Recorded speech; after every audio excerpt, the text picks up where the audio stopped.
Hey everybody, welcome to Cinematic Letterboxd, Pillarboxed, Criterion Collection, Quentin Tarantino, prime number divided by pi aspect ratio, The Binding of Isaac Repentance. Okay, here we are. Greedier, true ending. Greedier, true ending. I know we screwed up pretty badly as Eve last time. Mega Satan alt path true ending. Man, that's so annoying. Sorry. Let's try true ending forgotten. It's annoying and it's not annoying. Why? What do I mean by this statement? Well, I mean, it's inherently meaningless. So first off, I would applaud you. I think it was a great question. I'm not worried about that. It's a strong character. You take a little damage early, we'll make it up on the back end. But it's just annoying because Mega Satan, True Ending, and Alt Path are all mutually exclusive unless, I guess, you get the R key or something like that. But, you know, from the way that people, like, bend over backwards to find, like, the super edge case that over the course of, like, you know, one lifetime playing this game, they'll likely never see, but in theory could. You would think that, you know, at North American schools we're giving out prizes for, like, you know, most likely to be pedantic on the internet. Sorry. Sorry, it's too much, okay? I'm sorry, it's a little too much. You are not secret rooms. This is, I mean, we're gonna get Bookworm. Pretty much guaranteed. Slash definitely guaranteed now. We'll just roll Book of Shadows. None of the flying items really matter too much. I do apologize is not the right word. It's pretty early on here on a Monday morning. I gotta run the schedule a little early today. Because later today, and this is very far from a complaint, but later today is the finale for Schooled. The general knowledge plus, you know, arithmetic competition that I mean, it's developed really fast for me. I only got on to Schooled in the final week. Then I was blessed enough, and I mean, I don't. How do you win graciously? I lose so often that when I like beat my friends at something, I'm just a total a-hole, and I think I've just lost the ability to be gracious in victory. Partly because like this is my genuine demeanor, so people always assume when I talk like this, and I go like, well, it was what a compelling match. I did have a degree of confidence that I would do okay, but you never know with variance and stuff like that. And then people are like, you know, this guy's, he thinks he's better than me. No, it's just I don't know how to talk like a normal human being who's just like, you know, rip, GG, well played, go, well, you did so well. Instead, I'm like, well, there's a percentage chance weighting that anyone could have taken it today. You know, it felt like, you know, you get the idea. Anyway, it's developed really quickly, because it was an 8-week event. I came on in week 8, won my qualifier, and now it's the finals like a week later. So, that's today. Want to make sure I got enough time to fit in that on top of the normal streaming stuff I'm, you know, excited to do today. I will say, I did not study for Schooled, and that's not a flex. I really just, you know, sometime for the week that I was on, people asked me, hey, did you study? And I'm like, how do you study, like, general knowledge? Like, forgive the... Again, this is why people think I'm a graceless winner. But how do you... Sorry, a little sleepy here, too. How do you study general knowledge, right? Like, you either... I think it's hard to make up a gap in general knowledge that has been cultivated over 3 decades and then just have, like... you know, one really good weekend of cramming and all of a sudden be like, Queen Beatrice. You know what I mean?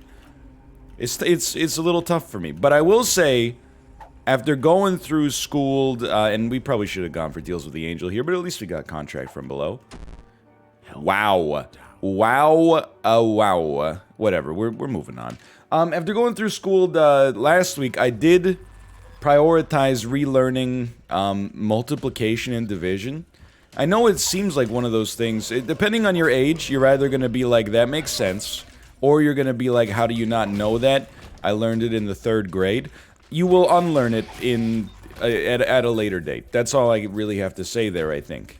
You know, don't be one of those people who operates under the false assumption that, you know, when you learn something at age 8, then it's locked in your brain forever. You know, people will they'll hold like countervailing things in their head simultaneously. They'll be like, oh yeah, I'm not good with names, but I've never forgotten a single thing in my life ever. Just a spirit heart, in theory. Just a theoretical spirit heart. I haven't played a perfect run here, but I'm just kind of begging you for something a little better. I do have to fear, by the way, because I don't think that I blink. I am gonna... Yeah, see? You all laughed at me. You said, why won't you play the blood bank? And we probably could have squeezed out one more play, to be fair, but that was quite dangerous there. You don't blink when Book of Shadows is about to finish here. Very spooky. I think you're gonna pay out with something. I don't know if it's gonna be HP. This is it's pretty bad right now, but things can change. This is a double. Oh, dude, we should have gone to this room immediately because a bed gives us 3 spirit hearts. So yeah, you know, it didn't take long. That's what I'll say. Not even in my own defense, but just in case you ever find yourself in the one context on planet Earth where you will ever need to do long division or multiplication of 2 large numbers by hand, the positive thing that I will say to you is that if you've learned it in elementary school, it's really easy to relearn it.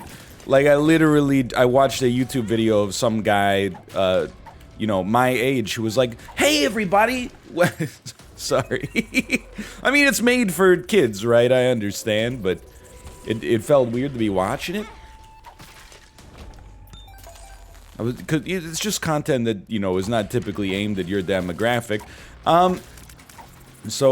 But anyway, like 4 seconds into the video, he did like one...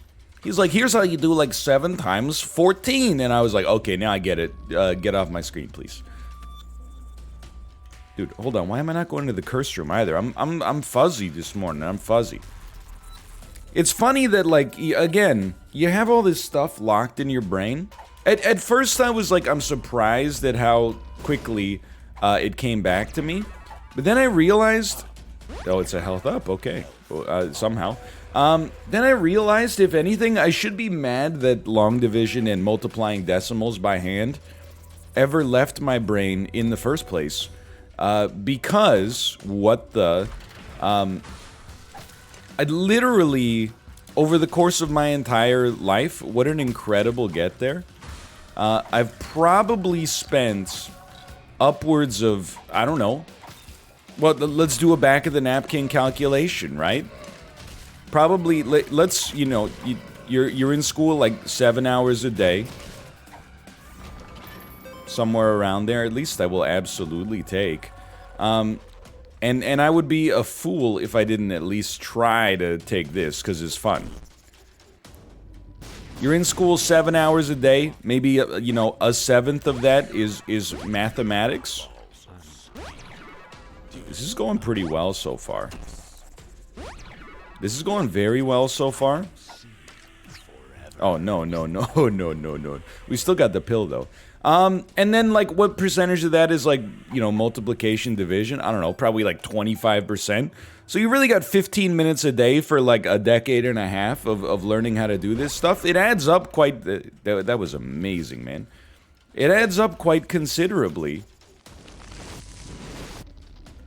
So I was mad that it ever disappeared from me in the first place, just because of the fact that it was like I learned this so many times.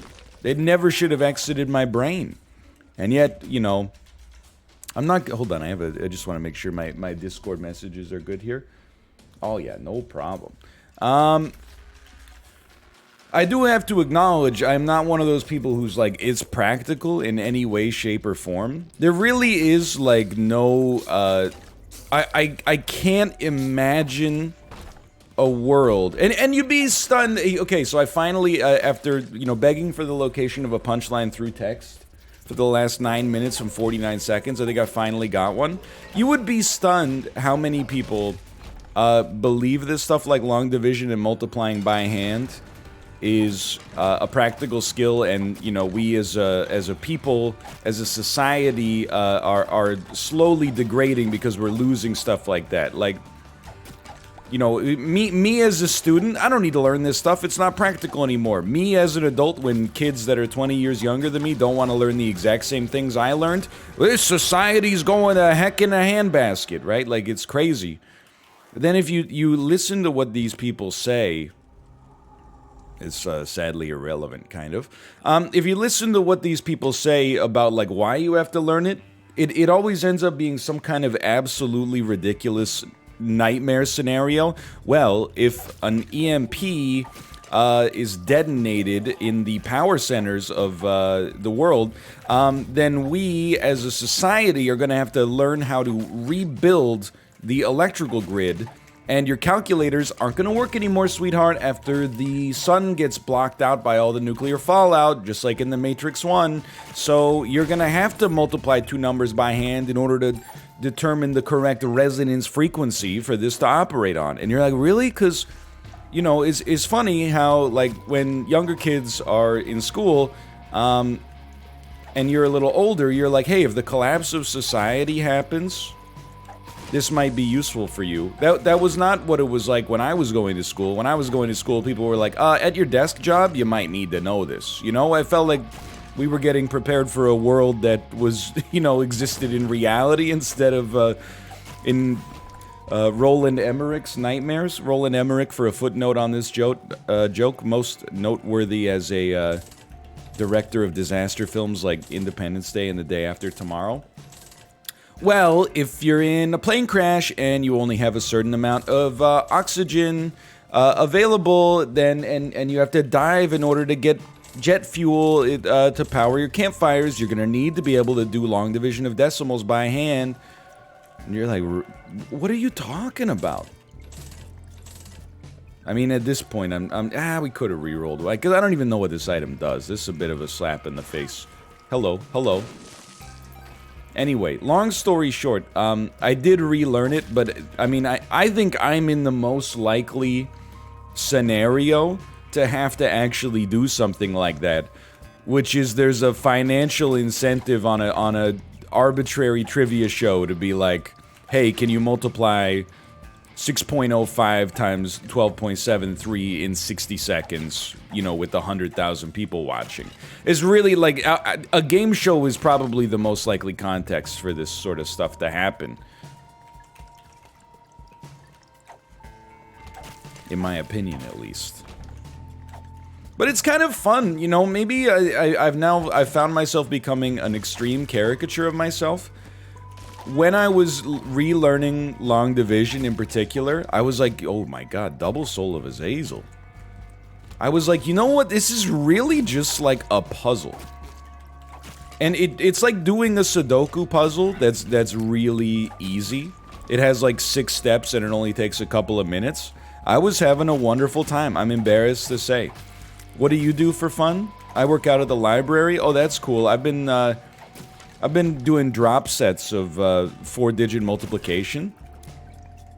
Yeah, I also like. I guess like when you're a kid, you don't even question this stuff. You know, you're just like, you know, probably on the Rosetta Stone or like the 10 Commandments or whatever. They wrote how to do this like mathematical process, and then all you got to do is repeat it.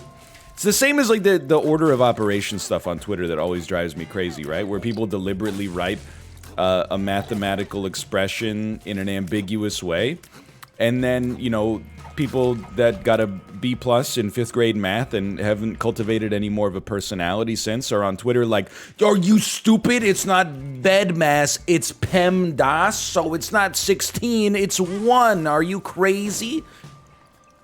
Boy, I sure hope somebody got fired for that blunder. But it's like that, you know, it's that idea that, like, mathematics is, like, you know, and it is to some extent unambiguous, and I'm not a math guy necessarily, but the idea that, like, math is, like, a riddle to be solved instead of, like, a language to be spoken, you know? The way that you write an expression determines, to some extent, how you evaluate it.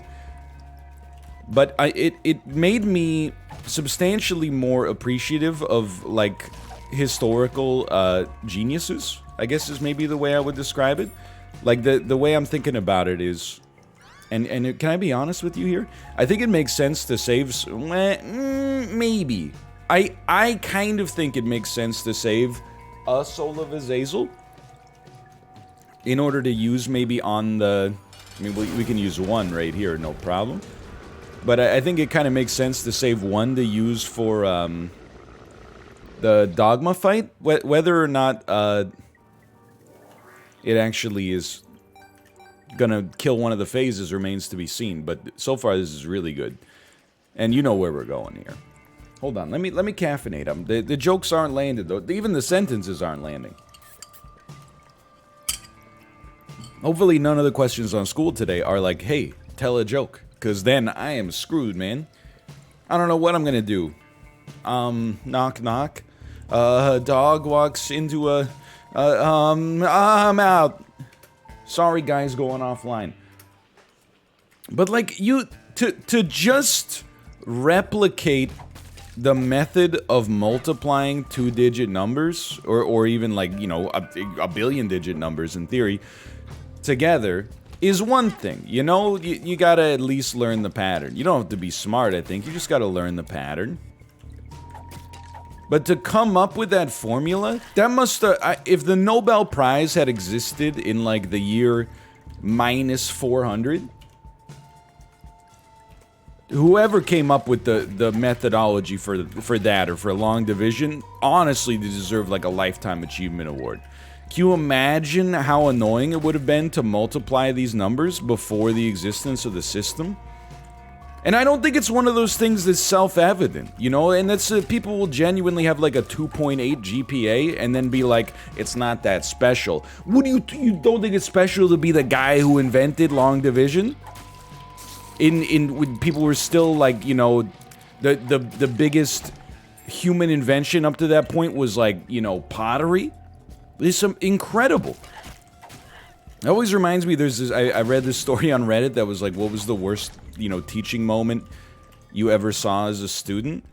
And there's this person that was like, my teacher drew a right-angled triangle on the board, and then, like, just wrote the measurements for what the sides that are not the hypotenuse were, and then went like, see, and wrote the measurement for the hypotenuse, and was basically just going like, do you get it? Do you get it?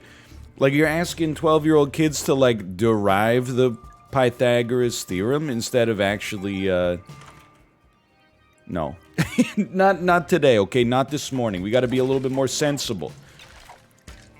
It's like there's a reason that, you know, you had to be a frickin' super genius to come up with this stuff. Like replicating someone's formula, you're standing on the shoulders of giants. Like, otherwise, you don't know. How you're gonna ask, like, a 12-year-old kid, hey, how do you, can you write a flow chart that allows you to evaluate any multiplication expression? They'd probably be like, evaluate this, and then they'd, like, floss on you or something. I don't know. Are we past that point? Or are we now at the point where, like, if you floss, you're a boomer? You're like, your older brother's so old, he played Fortnite. Your older brother's so old, he was born optimistic about the fate of the Earth's climate. Anyway, yeah, well, your mama is so dumb, she needed to get out the dictionary to figure out how to spell NFT. Oh, no. Okay, take me down. We're doing great here. Flooded caves. We're very, very likely to win this run. Should be pretty much no sweat at this point. Which is, I mean, I don't know, maybe we'll feel differently once we start moving towards home, but right now I feel pretty good. I guess I'm always surprised I feel almost like I get it in an overly positive way. Like, sometimes people will ask me something ridiculous. They'll be like, who directed the first Pirates of the Caribbean film? And I'm like, shut up, dude. It's Gore Verbinski. Hold on. Pirates of the Caribbean film series, produced by Jerry Bruckheimer. I know you're like, it's Jerry Bruckheimer. Yeah, they were produced by Jerry Bruckheimer. Gregor Justin Gore Verbinski is best known for directing the Pirates of the Caribbean films. Put that in your pipe and smoke it. I'll take acclaimed American directors for 600. Now we're talking. But people will ask me something like that, and then when I answer it, they'll be like, he's so smart. Oh my god. And then when I talk about, like, you know, dude, how smart did you have to be like a Ptolemaic astronomer in ancient Egypt? And then be like, oh yeah, by the way, the circumference of the Earth is like, you know, X. And then later scientists use like much more precise instrumentation. And they're like, well, he was wrong, but only by like half of a percent. People are like, it's not that impressive, it's just trigonometry. Yeah, but he didn't go to school for trigonometry. He invented trigonometry.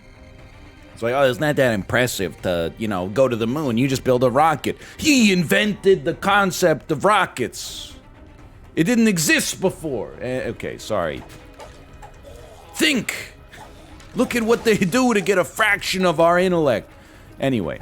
And I always think to, like, Jeopardy, because, like, Jeopardy is really, it shows you two things. One is, never judge a book by its cover. I mean, there's some jobs that come up frequently on Jeopardy as things that, like, successful contestants do, but it's certainly not, like, a incredibly predictive correlation. But then beyond that, you'll also see, like, some crazy stuff. Like, every once in a while, there's, like... And I don't mean to insult, like, the perceived intelligence of professions, you know? This is just, like, based on, I mean, my own biases, for one, you know, my own assumptions. So, I mean, really, it's me owning myself. But, you know, if you look at, like, the most successful Jeopardy contestants of all time, there's, like, literally 0 people who maybe would be considered, well, I don't know, I don't want to say smart, because that's not even close to true. You know, there's plenty of engineers and, you know, lawyers and researchers and people that work in academia and teachers and so on and so forth. But, you know, I guess it just goes to show you that having random intellect doesn't necessarily make you that successful in life. Like, it's not necessarily noteworthy in that regard. Because a lot of the people that are, like, really successful on Jeopardy, it's like, you know, I'm a video store clerk from Carson City, California. And you're like, what? And you're like a genius. This is a great fit. Actually, and, you know, again, I don't want to get myself in trouble. It sounds kind of nice to, you know, make $450,000 on Jeopardy, and then be like, sorry, we're all out of copies of Apocalypto. Owned. I don't remember what this does. I'm gonna look it up, just because it's so... like... Oh, now I'm in tarot card Wikipedia now. Isaac. Tarot cards. But then this wiki freaking sucks, man. I gotta go to this other wiki. Okay. Hero font. Spawns 2 bone hearts. Actually kind of not that good as a character that can only take spirit hearts. I'm on the fence about whether it's a take or a non-take. It's not a big deal either way, probably.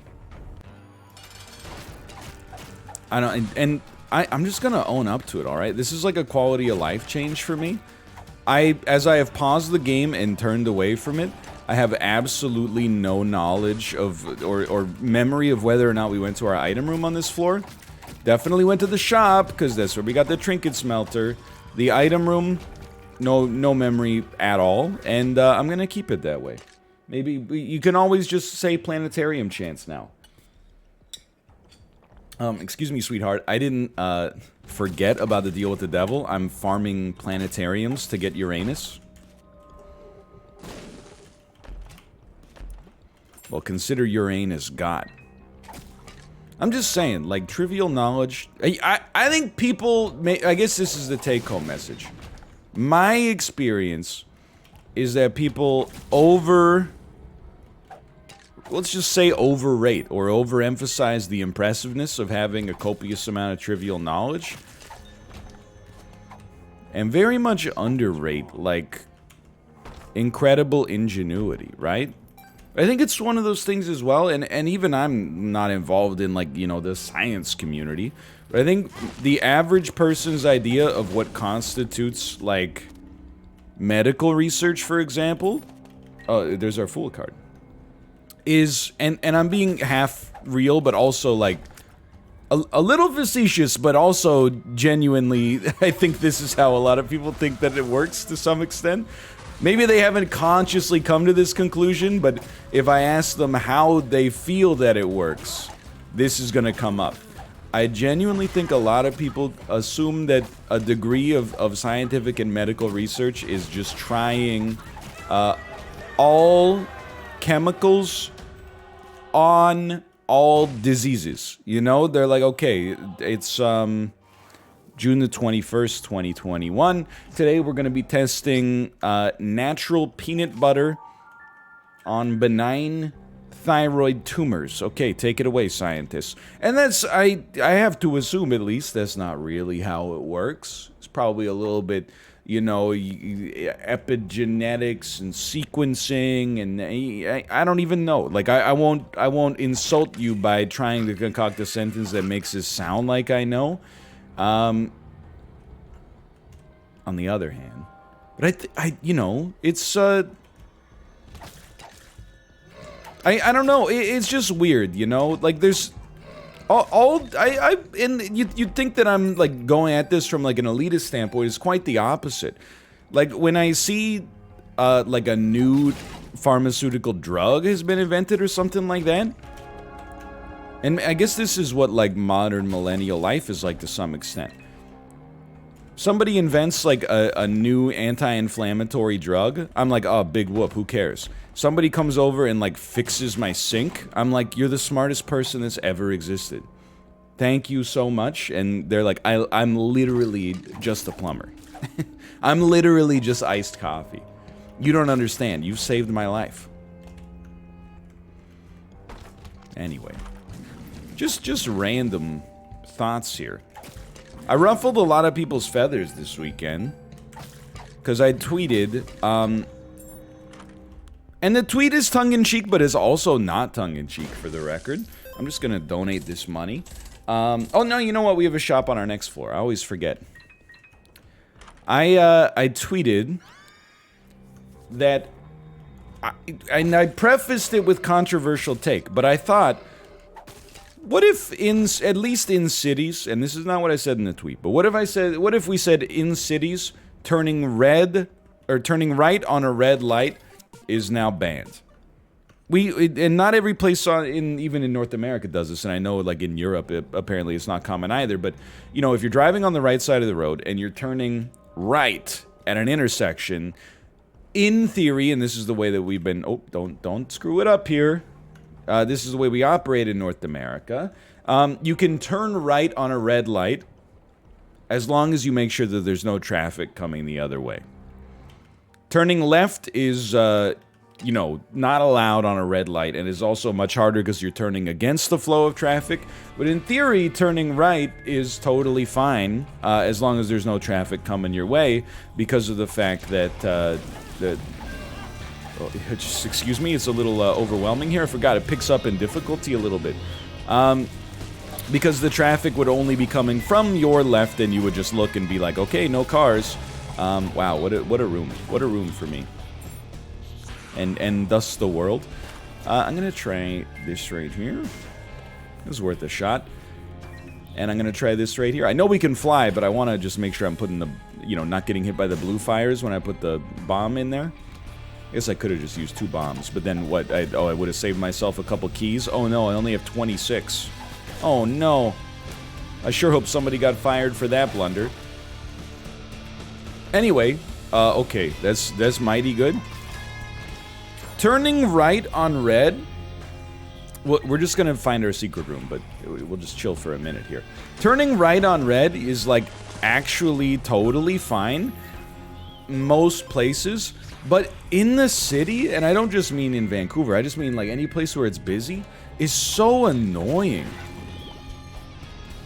You know, you got a bike lane beside you on the right with cyclists, some of whom are also turning right, some of whom are going straight, some of whom, you know, just escaped from the mental hospital, and you don't even know where they're going. They're driving in zigzags and then, like, slapping the sides of cars as they go by and stuff like that.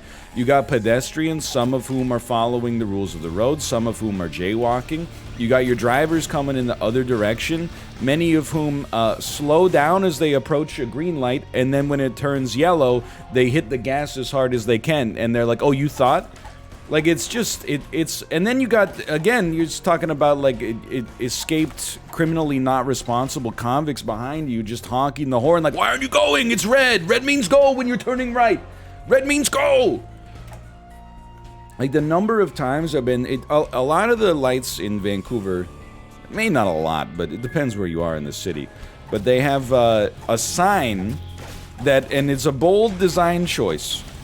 Don Norman would be an unhappy man if he knew this, but only the front car can see the sign that says, do not turn right on red. And they do that for areas with, like, you know, a blind turn or something just in advance of the intersection, or, you know, tons of pedestrians and blah, blah, blah. So what happens so much is you end up at these intersections where you're up at the front, and you're like, okay, they said don't turn right on red, but everybody behind me just doesn't see the sign because it's too far ahead of them. But they're 100% confident that I'm not doing the right thing by not going. So they're just laying on the horns of their leased BMWs going like, what are you doing? And then I'm in my car like, don't make me tap the sign. They can't even see my hand because they're too busy, like, looking at their cell phone. And it's just, like, let's just get rid of the whole rigmarole. You know, it's too much. And I kind of, what the heck is, whoa. Oh, no. Wait, oh, yes, rock bottom Isaac. Upon pickup and from then onwards, locks attributes to their highest values reached.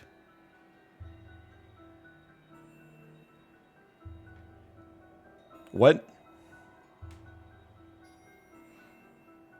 I don't understand. But people told me it's really good.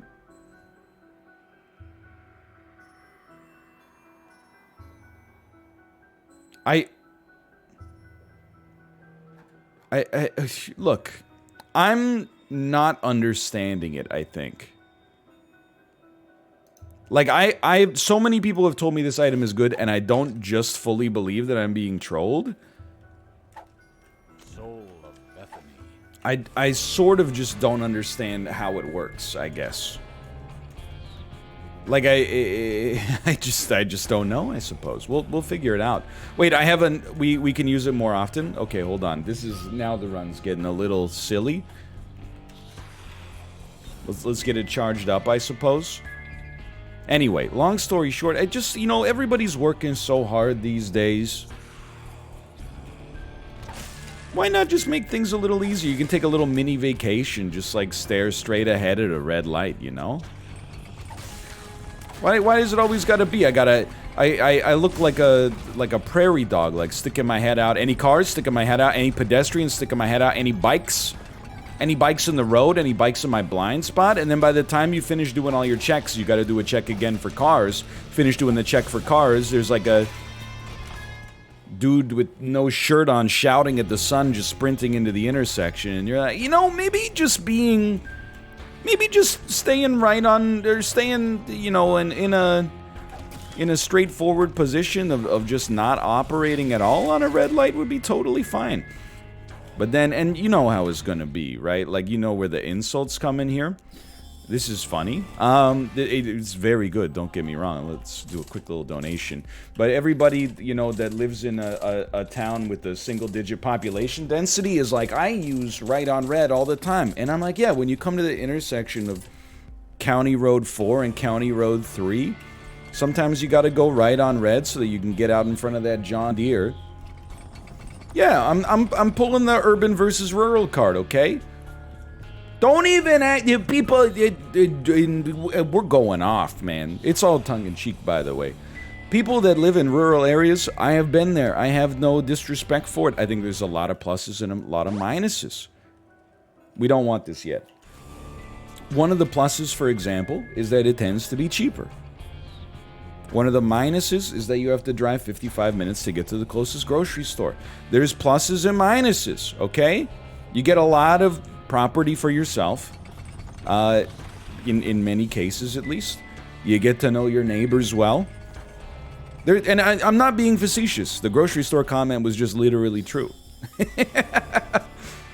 But people that, I have an urban bias here. A lot of the times people that live in rural areas, I find, they hit you in chat with the lols. Vancouver low, $1 billion house low, whoa, you see, like, people on a daily basis that are urinating on the street. I never see that, blah, blah, blah. Like, I live in, Billings, Montana. And I'm like, and then if you ever, what the heck are these items, dude? If you ever, as an urban dweller, then make a joke at the expense of a rural area, all of a sudden it's, how dare you? How dare you? It's not enough that you're a coastal elite, living in a big ivory tower with the view of both of the oceans simultaneously, but now you gotta punch down on the people that are making your food? How dare you? And I'm like, I see your Discord messages. You're playing Gone Country by Alan Jackson 45 times a day. Talking about how the cities are eroding the moral fabric of society because nobody's wearing knee-high boots anymore. Don't put on that soft boy nonsense when all of a sudden the banter, the lens of banter turns toward you. By the way, I do feel compelled to mention, A, it's a joke, and B, I have no idea what's happening on this run anymore. I feel like I'm gonna grab Trinket Smelter, if you don't mind, because I think we've done enough with Magic Skin. We got 2 items I do not understand. Like, I don't really get Rock Bottom. I like my damage stat. I'll tell you that much. Hold on. I have no idea what Astral Projection does for the record either, so we're kind of flying blind. I do want to say, though, do you think that... Here's my assumption of Rock Bottom. When it says locked, I think that might mean that it prevents the stats from going lower, which would actually be incredible. So any temporary damage bonus, like for example that we would have had with Illuminated Bulb, has now been turned into a permanent bonus. It never regresses past that point. This is a situation where, again, I find myself like turning into a robot a little bit, and I'm like, I'm not saying that the verbiage on the wiki article is necessarily bad, because I read it in 2 seconds while also, insulting the foundational agricultural industry in North America. That being said, it made it seem, my interpretation at least, was that it made it seem like your stats can never get better. And I think what's actually the case is that they can never get worse. But I don't know. I don't know how you fix that. Maybe you fix it inside of me somehow. Okay? It's not surprising. Can we get a secret room on this floor? I never know. Once you're home, I never know. Hello, I need you to blow up this fire so I can get out of here.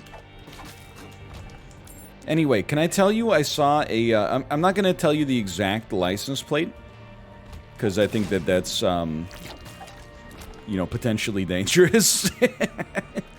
But I was just hanging out in Vancouver. Things are starting to open up again a little bit here. We're still not dose 2'd up, but that should be happening early July, hopefully. But things are starting to percolate back open just a touch. And saw a license plate on a Ford Mustang this weekend. The license plate was a synonym of the word untamed. And I was just like, come on, man. If you want a novelty license plate, I don't have a problem. But I kind of feel, to be honest with you, I think if you have a novelty license plate, okay, that's astral projection, I guess.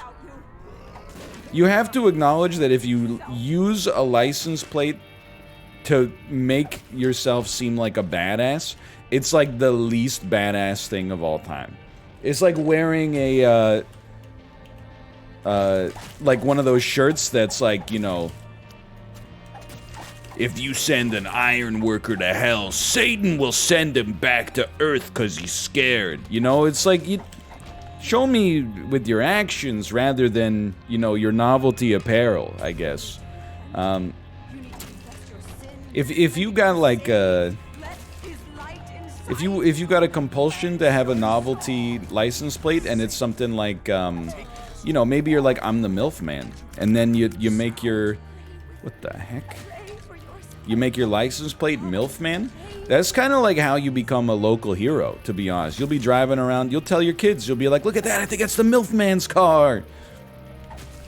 If your license plate, you know, there's nothing like getting passed by somebody in a 2012 Mazda 3, and then their license plate is like, you know, Fast and Furious, and you're like, tell me you're an a-hole without telling me you're an a-hole.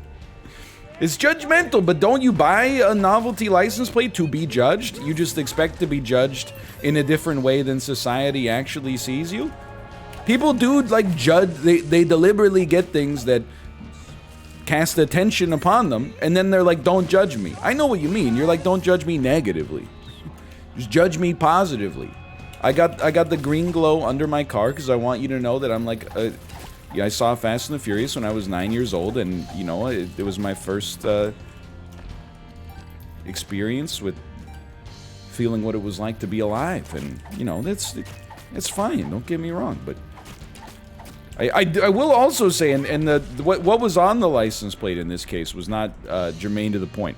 However, this thing scares me. But it was a novelty license plate on a Range Rover with expired insurance.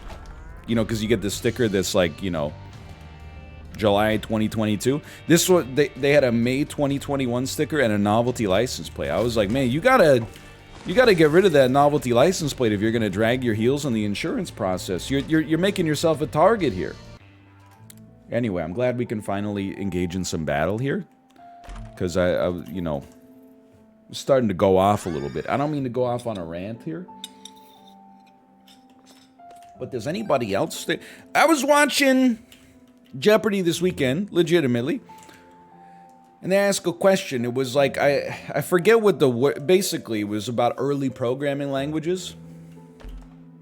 And they were like, this language was named as both an acronym, but also as, hold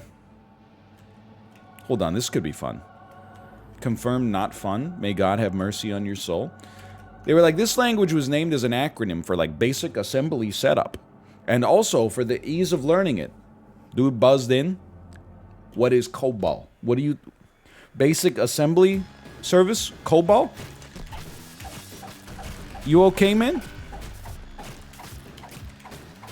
Anyway, I mean, at least he didn't say that the Church of England was founded by Queen Elizabeth I. I mean, that... Jeez, that... I sure hope somebody got fired for that blunder. Can I admit to you, by the way, I apologize if this is like the most incredible run you've ever seen, thanks to these items that I am unaware of the power of. It's not my intention to look a gift horse in the mouth on this one.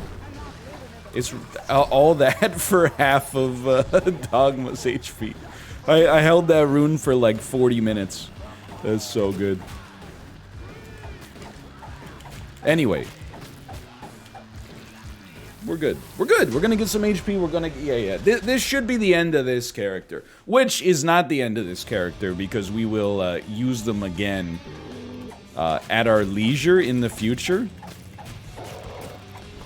Excuse me. A little bit of... I mean, I feel targeted.